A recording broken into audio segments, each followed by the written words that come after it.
Well, hello, and welcome to another episode of Pile of Scrap. And today, I have the pleasure and honor of being at Balcones Resources.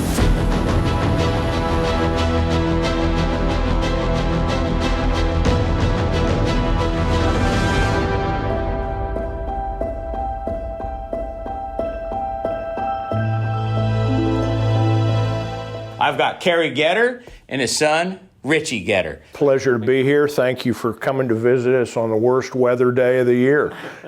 Come on, John. Freezing here. When this was built 12 years ago, and I think it's still true today, it's the single biggest capital investment for recycling in the state of Texas. It was the largest private investment in the United States.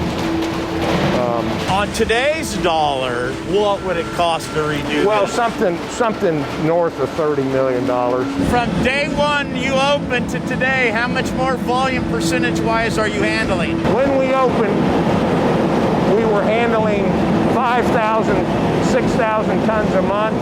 Our goal was to make it to 7,500. You've doubled that. And our top volume month has been over 15,000. And we thought this was ridiculously large at the time. You're a victim of your success. Well, that's right. Is the success of your growth due to the success of your ability to operate efficiently and be profitable? Yeah, well, I think you have to be able to, speaking of sustainability, you've got to be profitable in this business, month in and month out. I mean, we have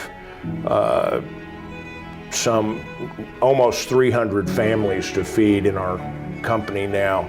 So you have to be able to make money, and we've been very fortunate in that regard. What's it sorting? It's supposed to be sorting natural HD, milk jug. All right, because I'm seeing it trying to grab a couple. Who would have ever thought milk jugs was as valuable as a woman? Really? Hell, the damn jug's worth more than the milk. Tell me about this. We get this all the time. I mean, in a lot of things, you go to McDonald's, you have your fork and knife, and you get this plastic. How are we going to recycle this? It's recyclable, but not economically, right? And so what are you asking? Is this recyclable in a curbside program? Yes. How do we recycle this in a curbside program? That is what I'm That's asking. the question. Well, we can't. A lot of the attractive elements of plastics create challenges to recycle it. Because it's light, everything we do is based on weight and volume, and it's difficult to operate in a scenario like that. And that's the problem. It's because this tends to be what we call small format packaging. So this will not typically won't even be recovered on the line because of the screen size. So this will end up in a landfill. Correct. One of the problems with plastics, and Richie, I want you to talk about this for just a moment, is there are so many different polymer types, and you're dealing with chemistry as opposed to dealing with paper and fibers and their ability to bond with one another. There's only so much plastics reprocessing capacity in North America. There's not enough demand. The demand exceeds the processing capacity. When folks come to me and say, how do we get this recycled? How do we get this recycled? I said, why don't we get the PET recycling rate up to 40 or 50% in North America before we start talking about this? So do we need more people creating new products? I mean, so where is this investment? Done in Europe, the PET recovery rate's like 60 to 70%. Okay, we can't get above 30. And they're hugely environmentally conscious in Europe. They have end of life rules for vehicles, and Sure. they're really, really tough on it. But they incinerate with great results. But you don't think it's ever going to come? It's going to be just too different. Yeah, it's just a completely different landscape. All right. Europe and North America, Yeah. and I mean, it's just you've got no landfill space in Europe. They're light years ahead of us in the recycling. You got policy, the recycling technologies, and how they manage their waste from a recycling standpoint is ahead of what we're doing in North America. So if I had to guess, incineration in Europe is the last choice. To the people that work here, to this facility, what is the scariest thing you can find in any of this stuff? Well, there's two things. I don't know how you will handle this, but we've had 2 bodies in here.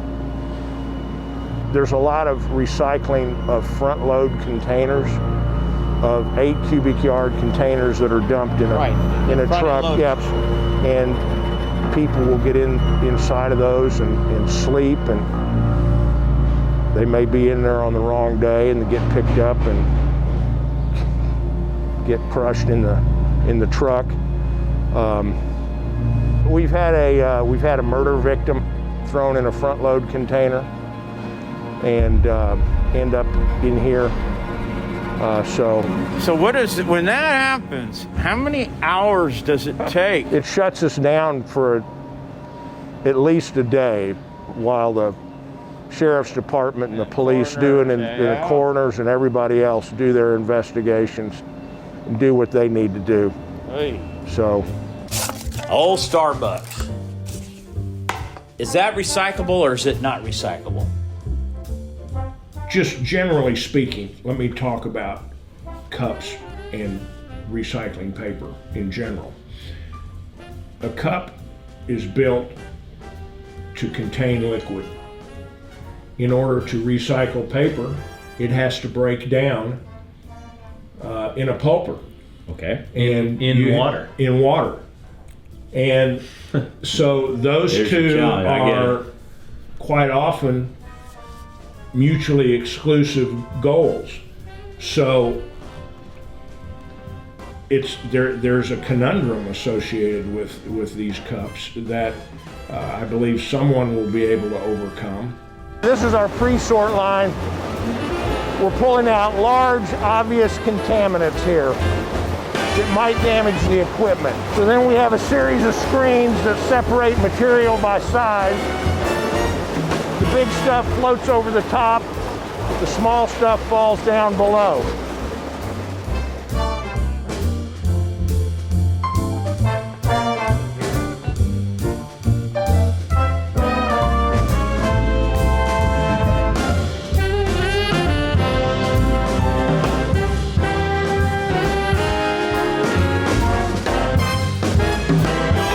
We've run some spots. The big, I'm gonna put it out to you guys. Is the pizza box clean, devoid of food in the plastic? Is it or is it not a recyclable product? If the box is clean, it is recyclable. You can hide a lot of damn pizza boxes in there. Never see them. All right, last topic. The Pacific Garbage Patch. Okay, you're a surfer, and Wes Carter mentioned him a couple times. He's a surfer. I can't wait to meet Wes. Wes, if you're out there, give me a call. Shoot me a text sometime. He is. We got a lot to talk about. No, we do. But okay, so the Pacific Garbage Patch. I have offered, and look, Sierra. Yeah, we have balers and conveyors. Okay. I've offered that if somebody's willing to put up the money, the big bottling companies, because they have the hundreds of millions of dollars in it. I even, in a podcast with West on Monday or Tuesday, I said, hey, Elon Musk, you know, you're one of the most innovative human beings on this planet today. Listen, help, come on board. I'll put up a baler, a conveyor, and a material handler to feed the material that's netted out of this Pacific Garbage Patch, bale it, but here comes the issue, and that's what I was telling us. You can harvest it out of the ocean. Now, what country is going to allow that to enter its waters, enter its ports? Because who wants to say, guess what we're importing today, folks? The garbage from the Pacific Garbage Patch. But are we importing the garbage, or are we creating a solution? I think private industry can start this cleanup. and we're going to learn as you clean up how to better process it. Like everything else. Optical sorters weren't here 30 years ago, right? Now they are. So how do we clean out the ocean? So I have said it. Now you guys have your ears and you have conversations with some big people. Wes has conversations with big people. We in this industry have a message, and my podcast, this podcast, A Pile of Scrap, is grown. And people have asked me to ask you guys this question, and I've asked a lot of these questions that people have asked.